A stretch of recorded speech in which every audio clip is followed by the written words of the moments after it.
Maintenant, parlons d'équations trigonométriques. Mais avant de parler d'équations trigonométriques, il y a un préalable. Et ce préalable, c'est les fonctions trigonométriques réciproques, c'est-à-dire arc sinus, arc cosinus et arc tangente. Donc, sinus nous permet de passer d'un angle, juste un degré, à une mesure. Mais disons que moi j'ai une mesure, simplement disons que j'ai un angle ici de pi sur 6, la mesure ici. Si je pars d'une mesure et que je veux trouver l'angle correspondant, eh bien, arc sin ou sin moins 1, qui c'est parfois noté, va me permettre de passer d'une mesure à un angle. Alors, la fonction réciproque, c'est une fonction qui, disons que ma fonction passe de x pour aller à y, eh bien la fonction réciproque va passer de y pour aller à x. Eh bien là, ça c'est la théorie. En pratique, avec la trigonométrie, comment est-ce que ça se présente? Eh bien, disons que j'ai pi sur 6. Pi sur 6, c'est son sinus, c'est une demi. Alors, disons que je veux résoudre l'équation sinus de x est égal à une demi. Eh bien, on pourrait dire x est égal à pi sur 6. Mais ça, en vérité, c'est une des solutions. Parce que disons que je prends pi sur 6, mais que je fais faire un tour complet. Eh bien, disons 2 pi. Eh bien là, j'arriverai à 13 pi sur 6. Mais le sinus de 13 pi sur 6, on arrive encore ici, cette distance-là, toujours une demi. Disons que je fais 2 tours de cercle. Eh bien là, j'arriverai à 25 pi sur 6. Le sinus de 25 pi sur 6 est toujours égal à 1,5. Maintenant, si je m'en vais ici, à 11 pi sur 6.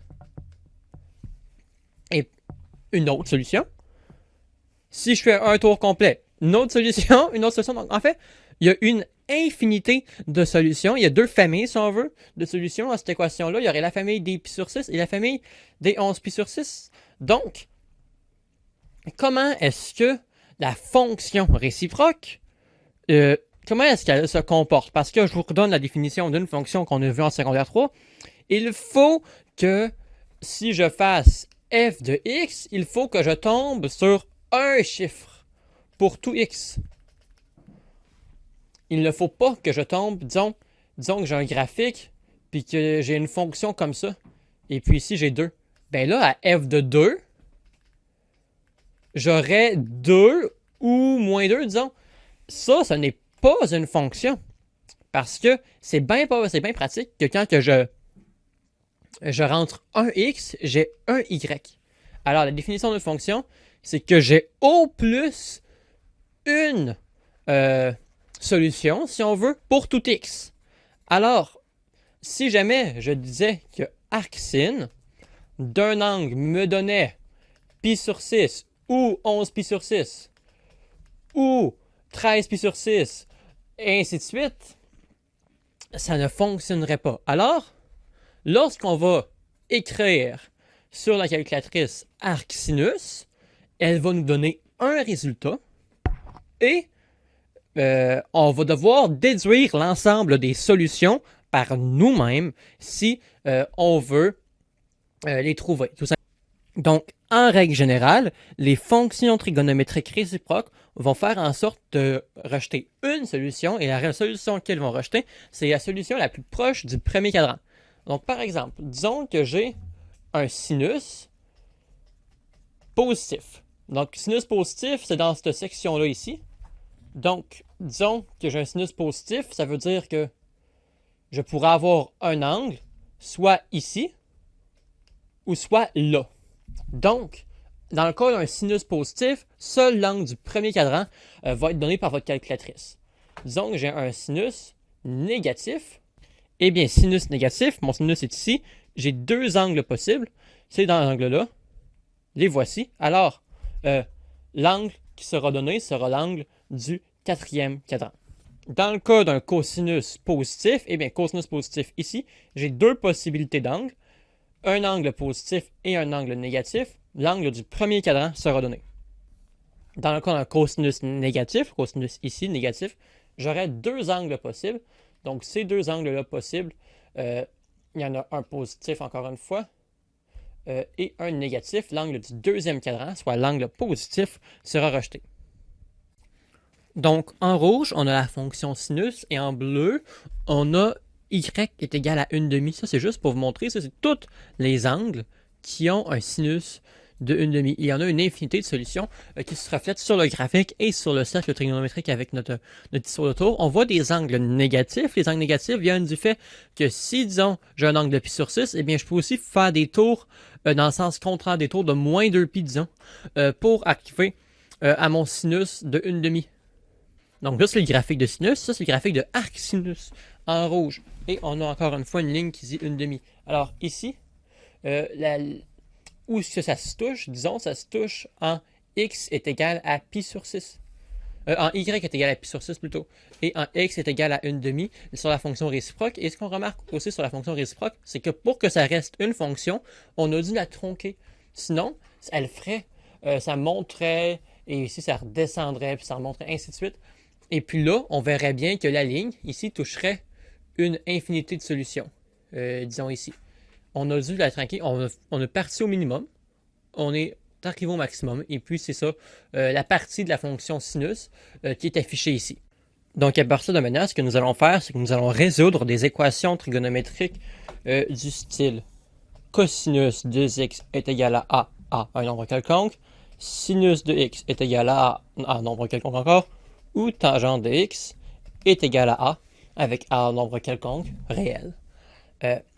On va commencer avec des valeurs remarquables de sinus, cosinus et tangente. Par la suite, nous allons utiliser des valeurs quelconques et utiliser la calculatrice et les fonctions trigonométriques réciproques. Donc, je vais commencer par cosinus de x est égal à 1/2. Tout ce que je fais là, idéalement, dans votre tête, il faudrait que vous ayez le cercle trigonométrique et puis que vous soyez capable de le faire mentalement. Après un peu de pratique, ça se fait bien. Au début, vous pourrez dessiner un cercle trigonométrique, mais à la longue, ça va devenir assez énervant. Cosinus de x est égal à 1/2. Le cosinus se lit sur l'axe des ordonnées. Alors, je le place ici. Et puis, dans votre tête, essayez de le placer environ à la moitié, vu que c'est 1/2. Par la suite, on sait que les angles correspondants vont être ici. Et puis là, il faut se demander quels angles ont un cosinus de 1/2. Eh bien, c'est facile, c'est l'angle de 60 degrés, ou de pi sur 3. C'est une valeur qu'il fallait retenir. Alors, une solution, c'est 60 degrés. L'autre solution, c'est visiblement moins 60 degrés. Donc, pi sur 3 et moins 3π. Moins pi sur 3 plutôt. On va dire les solutions dans les deux formes, avec les deux mesures d'angle plutôt, avec les gradients et les degrés. Donc, on a nos deux solutions principales. Maintenant, il faut se dire, eh bien, si je fais un tour complet, deux tours complets, x tours complets, et si dans un sens ou dans l'autre, ça veut dire plus ou moins, si on veut, des tours, eh bien, je vais arriver à la même réponse. Alors, ce qu'il faut se dire, c'est que vu que je vais avoir plusieurs solutions, je vais devoir les mettre dans un ensemble. Donc, x va être égal à... Je vais maintenant avoir deux éléments, donc pour deux familles. Et puis, je vais dire que x est égal à tout simplement 60 degrés plus un multiple de 360 degrés. Par exemple, 1 fois 360, 2 fois 360. Donc, je vais écrire 360 degrés multiplié par k. Et puis là, k ne peut pas être nécessairement, ça peut pas être 2.5, parce que ça ne serait pas un multiple de 360. K doit être un entier relatif. Et puis pourquoi pas un nombre naturel? Parce que les nombres négatifs fonctionnent aussi.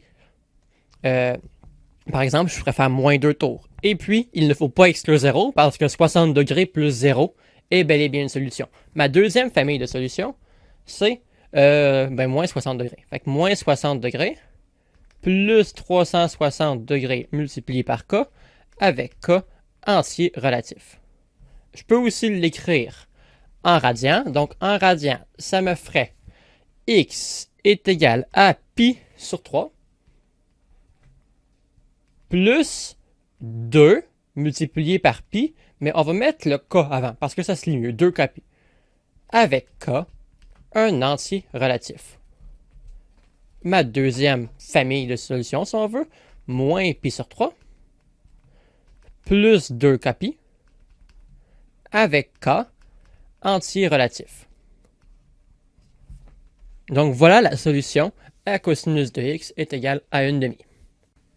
Maintenant, analysons l'équation suivante. Donc, sinus d'un angle est égal à moins racine de 2 sur 2, et puis il faut trouver cet angle. Alors, moins racine de 2 sur 2. Le sinus se lie sur l'axe des abscisses, alors on va le placer dans les négatifs, à peu près ici. Pas très réaliste, mais bon, à peu près ici, tiens. Et puis là, il faut aller chercher nos deux angles. Alors, nos deux angles, il va en avoir un ici et un là. Alors, racine de 2 sur 2, moi, quand j'entends racine de 2 sur 2, j'entends multiple de pi sur 4. Alors, on va aller voir ici. Donc, ici, l'angle dans le quatrième cadran qui peut être relié à pi sur 4, ben, c'est simplement moins pi sur 4. Et puis, l'angle ici, ce serait moins 3 pi sur 4. Ça, encore une fois, il faut se visualiser le cercle trigonométrique comme on avait vu dans la première partie. Par la suite, eh bien, il faut simplement rédiger notre solution. Alors, on va dire que x est égal, cette fois-ci, je le fais qu'en radian. X est égal à moins pi sur 4 plus 2 pi. Et puis notre deuxième solution va être moins 3 pi sur 4 plus 2 pi. Là où k est un entier relatif. Maintenant, regardons les équations qui abordent les tangentes. Comme on l'a vu précédemment, non seulement les angles à 2 pi près ont la même tangente, puisqu'on fait un tour, mais à pi près aussi. Par exemple, disons que j'ai un angle de pi sur 4, eh bien, à pi près, ce qui me ferait 5 pi sur 4 ou moins 3 pi sur 4, l'angle ici va avoir la même tangente. Donc, ça serait bien correct de dire que, disons que j'ai tangente de x est égal à 1, de dire que mes solutions vont être pi sur 4 plus 2 pi, et puis 5 pi sur 4 plus 2 pi, mais on peut juste dire, grâce à notre propriété, grâce au fait que 180 degrés, ou pi radian, 180 degrés aussi, on peut juste dire que c'est à pi près, tout simplement. Ça, on n'aura pas besoin de faire deux familles de solutions. Alors, la solution à ça va être que x va être égal à pi sur 4 plus kpi, tout simplement, parce qu'on fait des tours de 180 degrés. Là où k est un entier relatif. Vous avez pu voir que dans les précédentes, je sais plus c'est où, dans les précédentes exemples, j'ai utilisé plusieurs notations pour dire que k est un entier relatif, plusieurs endroits où le mettre. Toutes les notations sont correctes. Petite note, les tangentes peuvent avoir des valeurs arbitrairement grandes ou arbitrairement petites, parce que disons que j'ai un angle très près de 90 degrés, eh bien, le point de rencontre va être très haut, si on veut.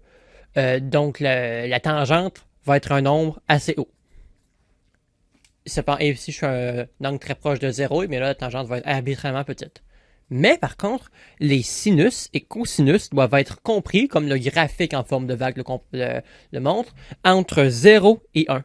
Parce que c'est simple, les sinus, c'est, disons, une distance entre le cercle en lui-même et un axe quelconque. Alors, il doit, vu que le cercle trigonométrique est de rayon 1, les valeurs de sinus et de cosinus doivent nécessairement être entre 0 et 1.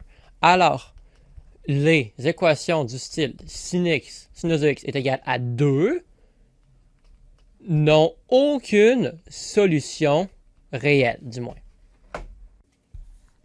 Alors, que fait-on lorsqu'on tombe sur des équations du style sinus de x est égal à, disons, un quart. Un quart est bien compris entre 0 et 1, donc il y a des solutions, mais un quart ne fait pas partie de nos valeurs remarquables. Alors, c'est là qu'on va se servir des fonctions réciproques trigonométriques qu'on a abordées précédemment pour trouver des solutions approchées. Alors, arcsin de un quart me donne environ 14,5 degrés. Alors, je vais me servir de degrés pour le restant de cet exemple-là. Alors, ce que je sais, c'est que l'angle ici est de 14,5 degrés. Maintenant, moi, ce que j'aimerais trouver, c'est que, disons, l'angle ici, qui est de 14,5 degrés, j'aimerais savoir la mesure de l'angle qui part de là et puis qui s'en va là. La mesure de l'angle, disons, pour la visibilité, que je vais mettre en bleu. Et puis là, ce qu'on remarque, c'est que j'ai appelé l'angle 1 et 2, 3, disons. Qu'est-ce qu'on remarque? C'est que les angles 3 et 2 sont supplémentaires ensemble. Elles forment 180 degrés. Tout simplement parce qu'elles prennent deux cadrans à elles toutes seules. 3 passent ici, là. Alors, ce qu'on va faire, c'est qu'on va se dire que 2 plus 3 font 180 degrés ensemble.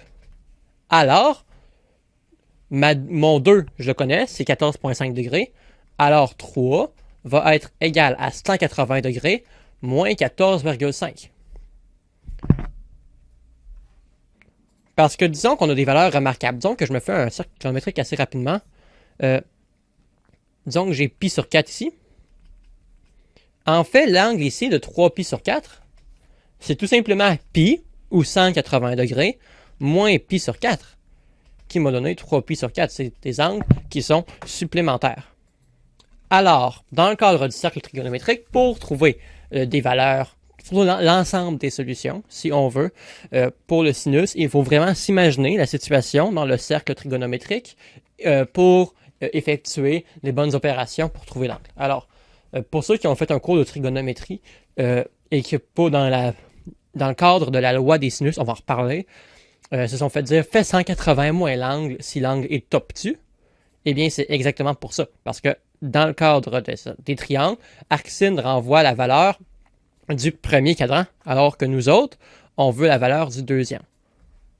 À partir de ça, il va être possible d'écrire la solution. Alors, x va être égal à, on avait dit 14 degrés, 14,5 degrés, plus k fois 360 degrés. On a aussi 165, je crois, 5 degrés, plus k fois 360 degrés, où k est un entier relatif. Maintenant, faisons un exemple avec un nombre négatif. Disons que je prends sinus de x est égal à moins 2 tiers. Sur la calculatrice, arc-sin de moins 2 tiers est environ égal à 41 degrés, à moins 41 degrés plutôt. Alors, ici, j'ai moins 2 tiers comme sinus, et puis, ce qu'on me dit, c'est que j'ai un angle ici qui fait moins 41 degrés. Maintenant, ce que ça me permet de dire, c'est que ça me permet de dire que j'ai ici à peu près un autre angle qui vaut moins 41 degrés ici. Mais c'est pas ça que je recherche. Il y a une première valeur ici, mais c'est pas une deuxième valeur de 41 degrés que je recherche. Moi, ce que je recherche, c'est la valeur que je vais mettre ici en bleu, de l'angle qui part d'ici à peu près, et qui s'en va ici. Alors, on remarque que mon angle bleu et mon deuxième angle de moins 41 degrés sont en quelque sorte supplémentaires, sauf que leur somme ne fait pas 180 degrés, elle fait moins 180 degrés. Alors, j'aurais moins 41 degrés plus quelque chose est égal à moins 180 degrés. Alors, je vais transférer le 41 degrés de l'autre côté, ça va me faire que x est égal à 41 degrés moins 180 degrés. Cela me donne 139 degrés, donc je sais que l'angle ici vaut 139 degrés. Donc disons que vous faites arc-sinus, ça vous donne une valeur négative, prenez cette valeur-là, mettez-la positive, et donc dans le cas de moins 41, ça va devenir 41, et faites justement ce nombre, moins 180, et vous allez trouver votre valeur. Donc par la suite, j'ai mes deux résultats, qui sont 41 et moins 41 et moins 139 degrés.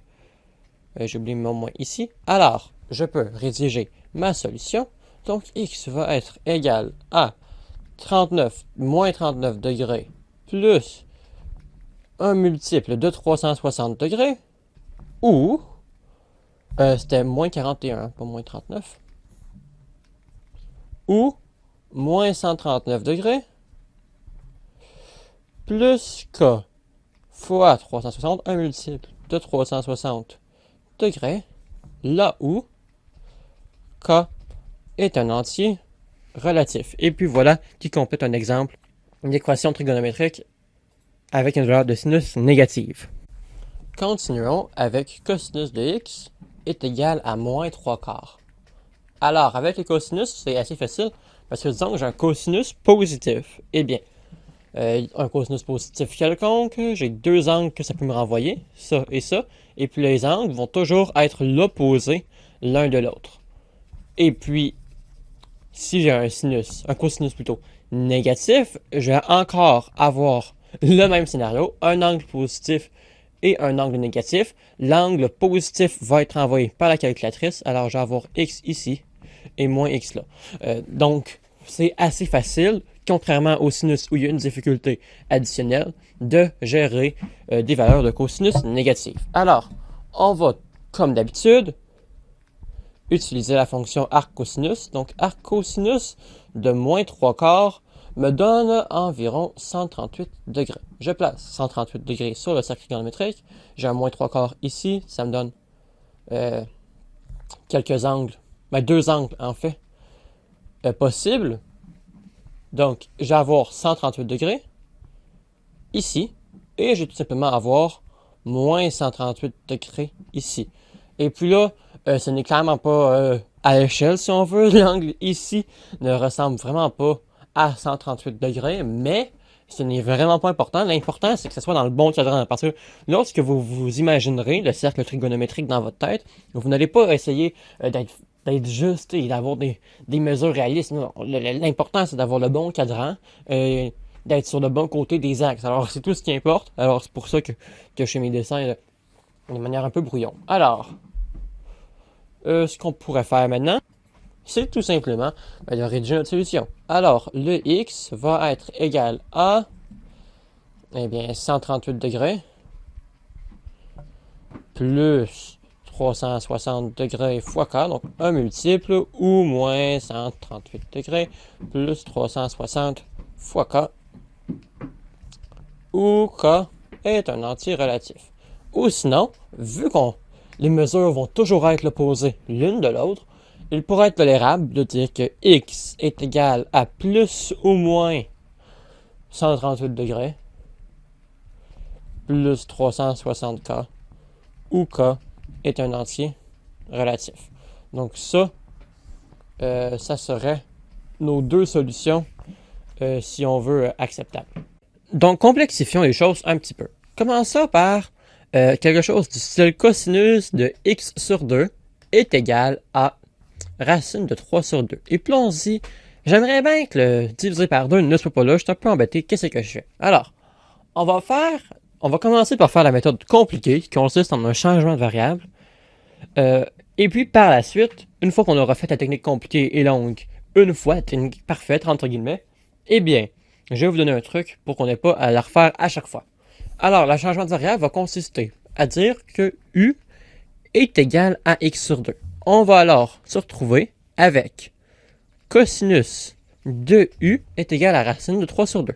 Et puis, ça, c'est une équation trigonométrique qu'on doit savoir résoudre. Ça va nous dire que u est égal à, pi sur 6 plus 2k pi. J'ai écrit pi en lettres latines. Ok, après ça, moins pi sur 6 plus 2k pi, où k est un entier relatif. Ok, superbe. Mais maintenant, moi, je ne veux pas du u. Je veux du x. Alors, vu que u est égal à x sur 2, eh bien, dans cette équation-là, mais dans ce résultat-là, si on veut, eh bien, je suis libre de remplacer u par x sur 2. Alors, x sur 2 est égal à ça. Et puis, Maintenant, j'ai deux solutions, donc on va en quelque sorte la distribuer à mes deux solutions. Ce qui va me donner que x est égal à, et toute cette solution-là, je vais la multiplier par 2. Donc, pi sur 6, donc 2 fois pi sur 6 plus 2 copies. Et sinon, 2 fois moins pi sur 6 plus 2 copies. Là où, bien sûr, k est un entier relatif. Après ça, eh bien, je vais distribuer, ce qui va me faire que x va être égal à pi sur 3 plus 4 copies ou moins pi sur 3 plus 4 copies, là où k est un entier relatif. Et voilà qui complète l'équation.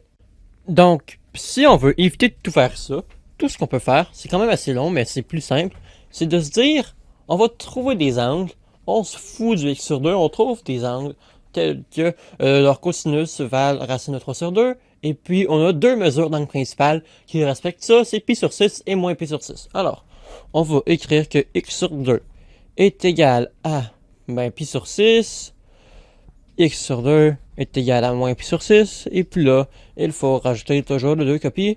Je n'ajouterai pas le coefficient relatif, je vais le rajouter qu'à la fin pour simplifier, parce que ce tableau-là est déjà assez alourdi. Par la suite, eh bien, on fait comme dans une équation traditionnelle, on veut isoler x, alors, ce que je fais d'un bord, je le fais de l'autre. Ici, je vais devoir distribuer, mais ça va me donner que x est égal à pi sur 3 plus 4 copies, ou que x est égal à moins pi sur 3 plus 4 copies. Et puis là, pour écrire ma réponse générale, eh bien, on va faire comme on est habitué de faire, ça va me donner x est égal à, vu que j'ai des cosinus, je pourrais juste écrire plus ou moins pi sur 3 plus 4 copies avec k entier relatif. Alors voilà qui compléterait cette équation avec la méthode un peu plus simple. Donc continuons avec une équation similaire, soit 2 fois le sinus de 2x plus 3 est égal à racine de 2. Alors la première chose qu'on va faire, c'est de diviser par 2 de chaque côté. Ce qui va me donner ça. À partir de là, vous pouvez arrêter la vidéo pour l'essayer, mais c'est exactement la même chose qu'on vient de faire. Alors, deux angles qui ont un sinus de racine de 2 sur 2. Eh bien, il y a pi sur 4 et il y a 3 pi sur 4. Alors, cela me dit que 2x plus 3 est égal à pi sur 4 ou 2x plus 3 est égal à 3 pi sur 4. À partir de là, on résout une équation comme on le ferait normalement. Alors avant de continuer, il faut toujours rajouter le petit plus 2 copies. Oui, il est fatigué, mais il faut rajouter quand même. Alors, tout ce qu'il va falloir faire maintenant, c'est soustraire 3 et diviser par 2. Donc, ça va me donner 2x est égal à pi sur 4 moins 3 plus 2 copies. Alors, ça va me donner x est égal à pi sur 8 moins 3 demi plus copies. J'ai juste divisé par 2 de chaque terme. Par la suite, ici, ça va me donner quelque chose de similaire. Ça va me donner x est égal à 3 pi sur 8 moins 3 demi plus copies. Alors, par la suite, on va pouvoir écrire la solution générale à notre équation qui va être que x est égal à pi sur 8 moins 3 demi plus copies ou 3 pi sur 8 moins 3 demi plus copies. Je l'écris puis encore de la manière latine. Copie, voilà, avec k entier relatif. Et voilà la solution à notre équation. Maintenant, faisons un dernier exemple. Et puis ça, c'est pas un exemple que vous risquez de voir dans un cahier d'activité de 5e secondaire, disons, mais c'est un exemple que je tenais quand même à ajouter. Donc, je dirais 3 tangentes carrées d'un angle θ est égal à 1. Eh bien, je veux seulement la réponse positive. Donc, on va dire que tangente de θ est positif. Ou égal à 0, mais ça ne sera pas le cas. Alors, avant de s'attaquer à ça, il faudrait bien savoir tangente carrée, ça veut dire quoi? Parce que j'aimerais démontrer une certaine ambiguïté possible avec la notation en trigonométrie. Donc, avec les nombres, disons que j'écris x carré. Eh bien, x carré, c'est simplement x multiplié par x. On est d'accord. Avec une fonction, disons f carré de x. Eh bien, ça, c'est f de x. Donc, si on veut, on évalue la fonction sur un de ses résultats. Donc, pour ceux qui ont vu la composition de fonctions, ça serait comme f rond f. Ça serait un cercle vide de x. Alors, f carré de x serait égal à f de x. Ok, superbe. Avec les nombres, x à la moins 1. Eh bien, avec nos lois des exposants, c'est simplement 1 sur x. Et puis, avec les fonctions, f moins 1, c'est la réciproque, tout simplement.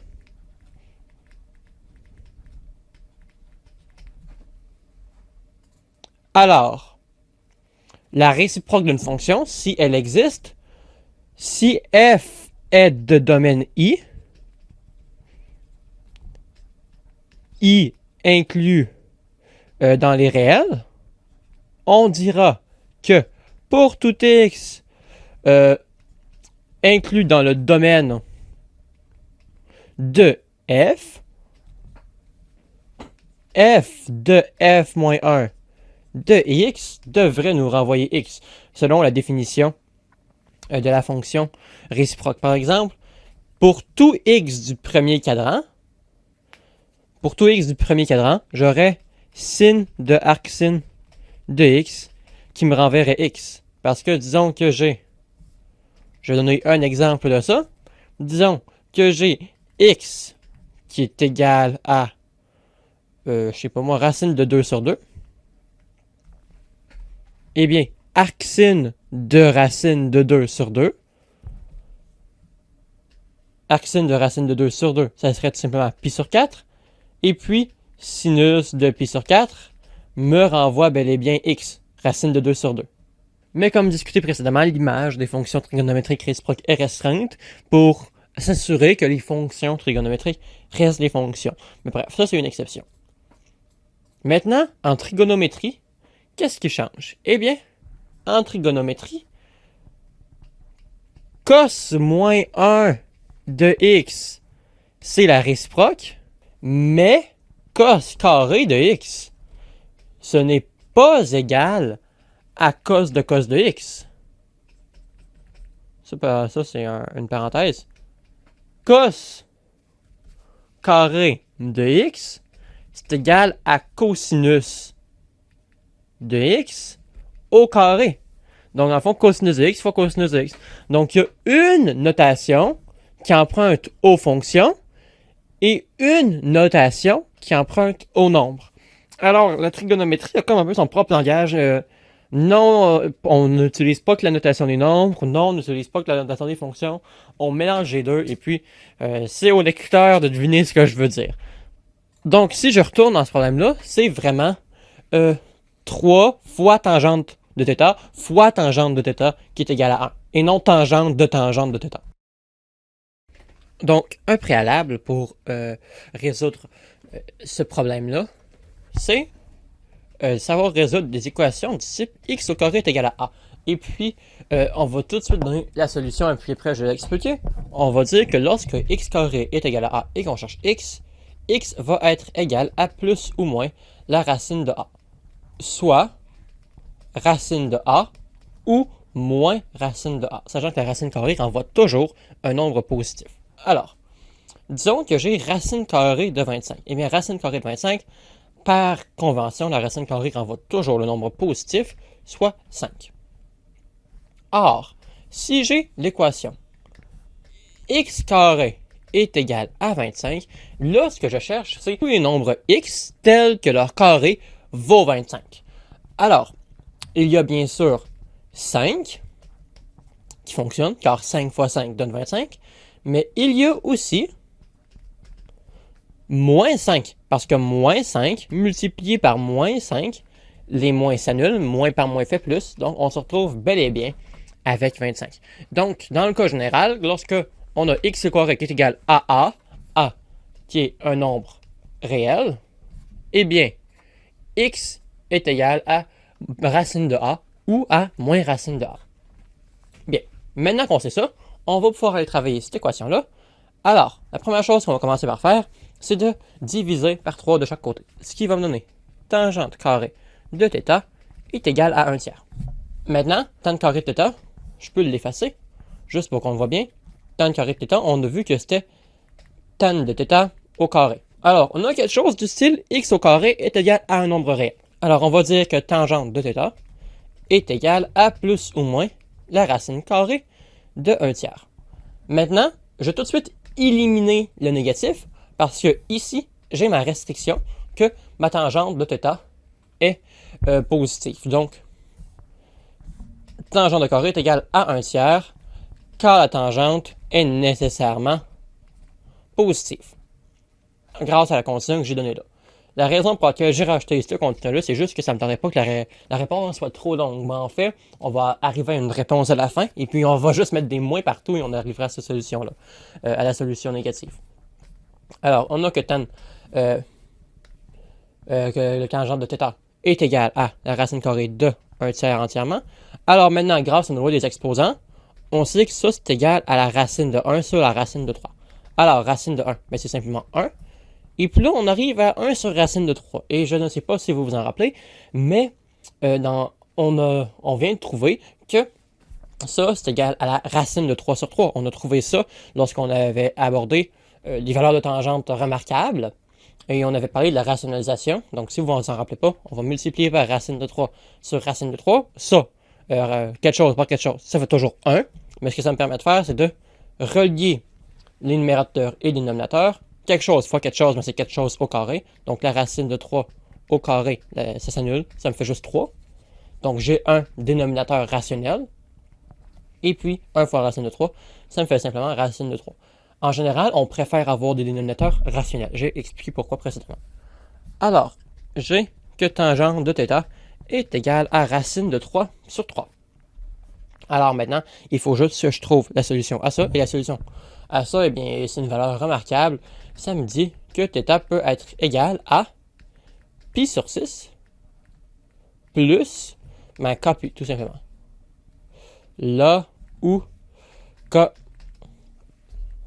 est un entier relatif. Donc, on est parti de quelque chose d'assez compliqué pour retomber à une équation trigonométrique simplifiée, si on veut, qu'on est capable de résoudre.